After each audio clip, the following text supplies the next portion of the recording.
I just hear that one of you is struggling with self-esteem?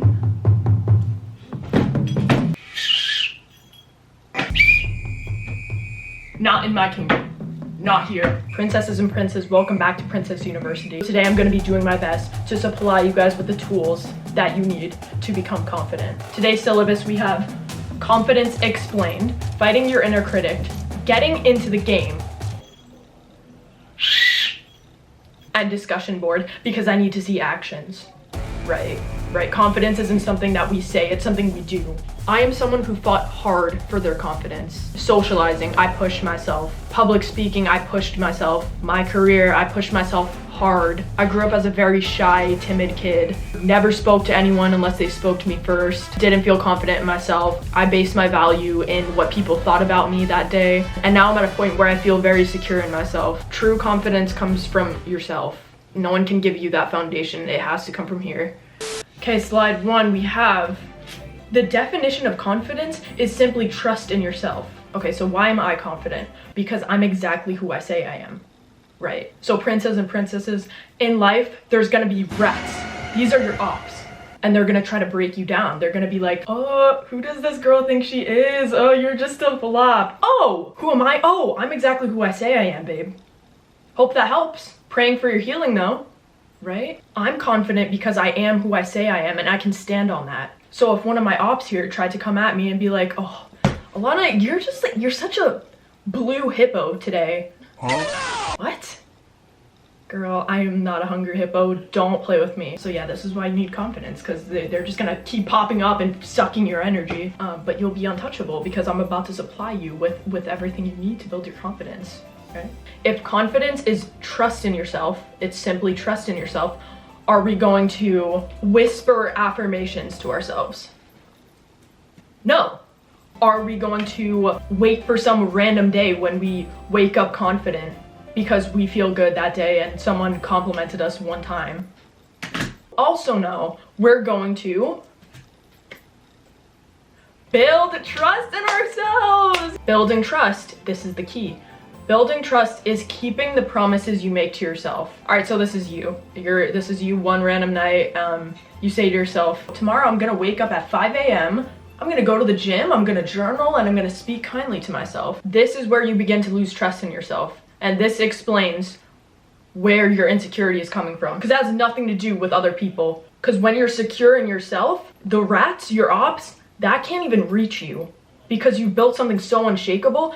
When you're feeling insecure, it's because something is internally wonky. I don't know what happened, but we're going to fix it. It's okay.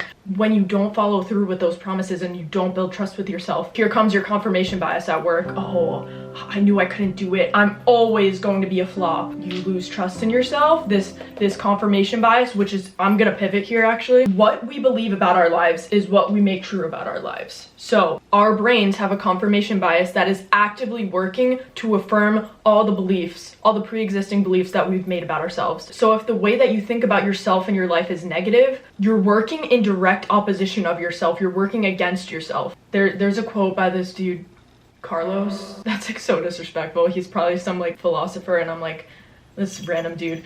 Carlos something, and he said, we either make ourselves happy or miserable, the amount of work is the same. So show up for yourself. So this is you. Wait, I low-key woke up early today. I'm proving to myself I am who I say I am. Nobody can take that away from me. Building confidence. See, because at that point, it's not subjective anymore. You have tangible proof. If someone tries to say, oh my gosh, you're so lazy. Oh, okay, are you dumb? I woke up at 5 a.m. today. Like, I'm obviously not lazy. There's actual evidence and proof. You don't have to prove anything to anyone. As long as you know for yourself, I'm not a freaking lazy person, girl. Because like I said before, people are gonna talk their talk. There's gonna be people who hate you for no reason. You can't control anyone's mouth, but you can control how you process things, right? That voice in your head that tells you you're not enough, I think they're boring and I think they're obsolete. Don't you think it's getting old? Because this voice in your head, it's stealing your time and your energy. Imagine this is the voice in your head, those negative thoughts. Banned. This voice is banished. We're building it up with logic and reasoning now. Because a lot of your beliefs about yourself that are negative, they're not rooted in reality, they're not rooted in logic. Seneca something said, oftentimes we suffer more in imagination than reality. I'm paraphrasing, I don't think that's the exact quote, but let me bring this thing back in. Okay, imagine this is the voice in your head. This was given to me as a gift. I'm so sorry, Nicholas, if you're watching this, I love you. Oh, girl, you know everyone in here is judging you, right? Oh, okay, hey girl, they're actually not. Everyone is focused on their own lives. Even if they were, who cares? It makes zero difference to my life and I know who I am. Yeah, that girl is totally staring at your acne. Oh, okay, girl, and if she was? My appearance is the least interesting thing about me. My soul is beautiful. And anyone who would judge me for my acne is not someone who I want in my life in the first place. Building it up with logic. Everyone is so much smarter and more successful than you. Girl, shut up. Everyone's on their own journey. My progress isn't a competition, and comparison benefits nobody. Like what? Time to fight for what you deserve. Me and the girlies challenging our limiting beliefs. Right. So you're gonna have to go to war with these thoughts, and that's a good thing. This is exciting. I wanted to put this in as a tool. One of my favorite books. If you're really serious about building a good foundation, a good confident foundation within yourself, this is the book for you. But guys, if you're not a reader, I make it fun for myself, so I write on it. I put little stickers and like glitter gel pens. If it works for me, it works for me, okay? Not too much. But in the book, she talks about challenging those negative thoughts, because most people are on autopilot and they accept all their thoughts as they are when you're supposed to be actively challenging it. Because if you're not challenging those thoughts, you're not growing. One more thing before I wrap up this section, I was journaling about this. This was something kind of personal, not really, I don't care, that I wanted to share because I was like, oh, I feel like this could really speak to some people. You become what you give your attention to. The things you focus on, media, people, music, they mold your identity over time. Are you giving your attention to the right things? Lately, I've been struggling with body image, and the more I focus on my perceived flaws, the more they become a central part of my identity. I don't want to be defined by insecurity. It's tough to shift my attention, but acknowledging the power of attention is the first step. I want to be intentional about what I give my energy to, knowing that it will shape not just how I feel today, but who I am becoming in the long run. I am shaped by love, creativity, and purpose, not by fear or doubt. I just went completely off the book. I'm like teaching my own curriculum now. I don't know. Let's go back to the slideshow before we do discussion board, and I'm gonna let you guys go. Like I'm holding you hostage.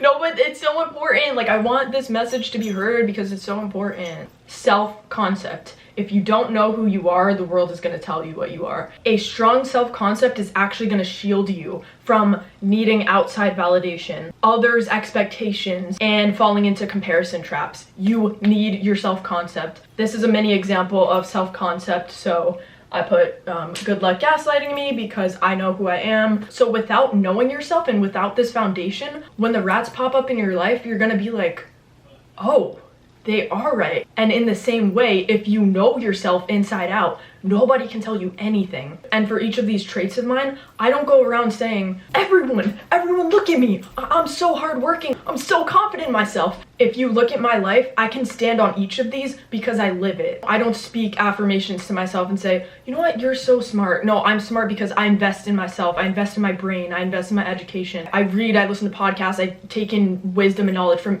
everyone around me. It's not something that you say, it's something that you do. And that is what builds your confidence and your self-concept. And now don't get it twisted. Don't get it twisted. Confidence is not, oh my gosh, I get it now.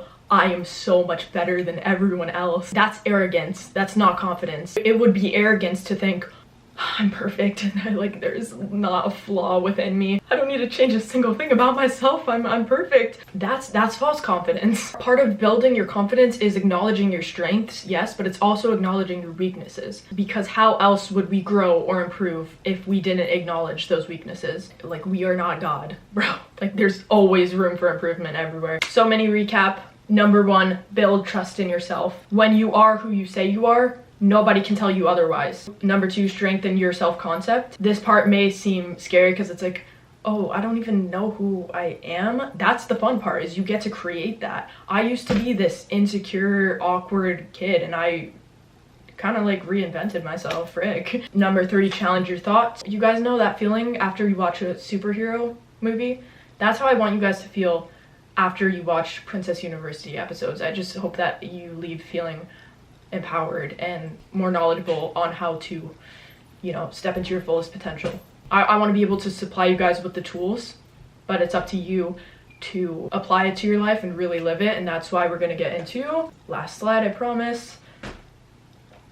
Oh, wait, never mind, sorry. 2 more slides. You guys loved the playlist that I made for you in the first Princess University episode, so I made one for confidence. You can't hate yourself into change, love yourself into greatness. So I put together some confidence songs for you guys to really stay in this high of like, oh, you know what? I don't accept that I'm insecure. I don't want to be defined by that. I want to be defined by strength and freaking confidence. That playlist will be linked down below. Mandatory discussion board. Yeah, if you don't participate, you will be kicked out of Princess University. I don't know, I don't make the rules. I literally do. I'm like the principal, but comment one thing you will do today to build your confidence. It could be as little as, oh, I'm gonna drink 3 water bottles today. You're proving to yourself you are who you say you are. That's not even little, that's huge. Also feel free to encourage the rest of the kingdom in the comments. If any of you have questions about confidence, please feel free to use the comment section to ask questions or even help each other. That would be huge. Yeah, so thank you guys so much for watching. I really hope that you were able to learn something from this episode. And let me know what topics you guys want covered next. Bye guys!